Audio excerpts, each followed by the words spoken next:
Би одоо арилжааны тэмдэглэл яаж хөтлөхийг ерөнхийд нь бага зэрэг тайлбарлаж өгнө. Тэгээ та хэдэд ерөнхийдөө а, нэлээд ажгүй өөрийн гэсэн аналитиктэй ажгүй одоо темплейт олцсон байгаа. Энийг тэгээ бас яаж засварлах энтрийг дааж өгөх байгаа.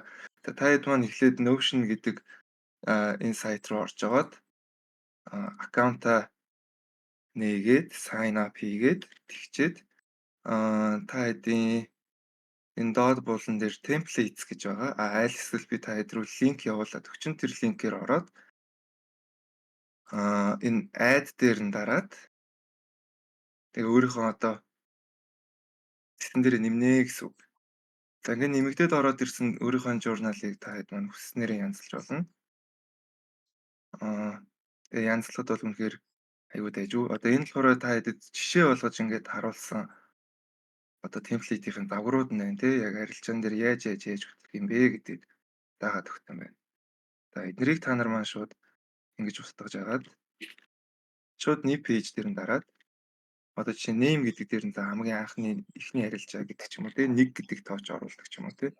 За хоёр дахь дээр нь өдрөө аль өдөр арилжаа хийснээ сонгоод өнөөдөр бас нэгд өдрөө сонгоод pair нь ямар pair алтан дээр арилжсан уу, найс 100 арилждаг бол найс 100 арилжсан уу энэ нэтрийгээ сонгоод тэгээд бөөндөө одоо ямар цаг дээр арилжаа хийж байгаа бүгдээрээ мэдж байгаа тий.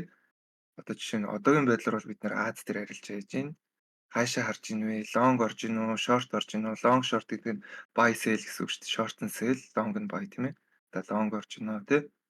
За энэ дээр ингээд цаг энтрийг оруулж өгөө те. Одоогийн байдлаар 2 цаг болж байна. 2-оос 3-ын хооронд цаг дээр арилжж байна.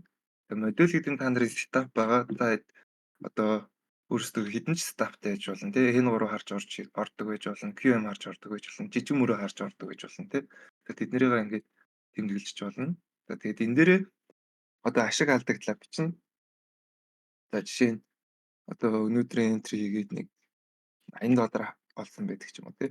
Ингүүд цаанаас нь алгоритмаар нь шууд win гэд ашиг одоо win буюу win rate чинь ихсэн гэсэн үг. Энэ дээр одоо риск хэдэн дансныхаа хэдийг эрсдүүлсэн бэ, хэдэн доллараа эрсдүүлж орсон бэ гэд буюу stop loss нь хэд дээр байсан бэ зааж өгнө. За тэгээ бидний stop loss бол ерөнхийдөө дандаа 20 pip 0.5 байдаг. Тэгэхээр $10 stop lossтай бөөндөө ордгоо дөрмийн дагуу тий.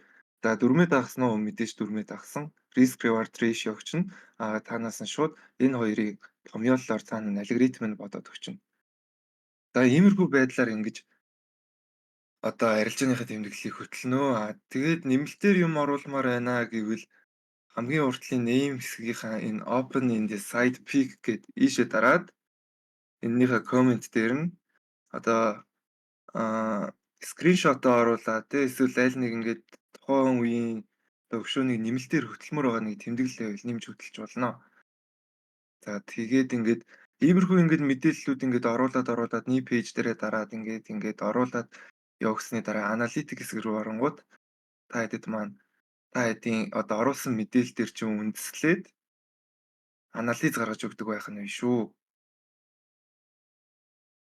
Иймэрхүү анализуудыг цаана нь алгоритм нь бодоод гаргаж өгнө. Хэрвээ энэ нь ямар нэгэн алдаа заагаад байвал та шууд надтай холбогдоод асууж болно шүү за. За иймэрхүү л арилжааны одоо тэмдэглэлийн ингээ байнга ингээ хөтлөөд явнаа. Одоо жишээ нь daily review гэдэг дээр нь одоохондоо бол мэдээлэл байхгүй болохоор энэ дээр ерөөсөө юу ч гарч ирэхгүй байгаа. Гэхдээ одоо өнөөдөр хийсэн арилжаануудыг чинь бүгдийн та хэд маань энэ дээр чинь ингээд тэмдэглэлээ ингээ хөтлөөд яваад байх боломжтой шүү. За энэ болгоны чинь алгоритм мэдээлэл дээр чинь үндэслээд графикуудыг гаргаж өгнө. Энэ болохоор 7 хоногийнх нь байна тий. За иймэрхүү темплейт та хэдтэй олж өгсөн. За энэ болохоор яг ингээд үндсэн юм гарч ирж байна тий.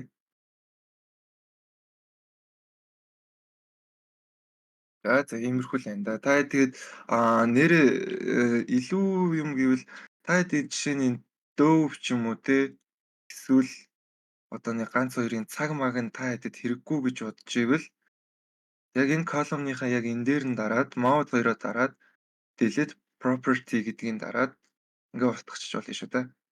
Илүү гэж бодож ивэл. Жишээ нь миний хувьд бол бид нар бүгдээрээ нэг сетаптай. Би бол модель нэгийг устгана. тэр өдөр цаг маг бол надад нэг хамаахгүй. Тухайн өдөр нь л чухал болохоос биш.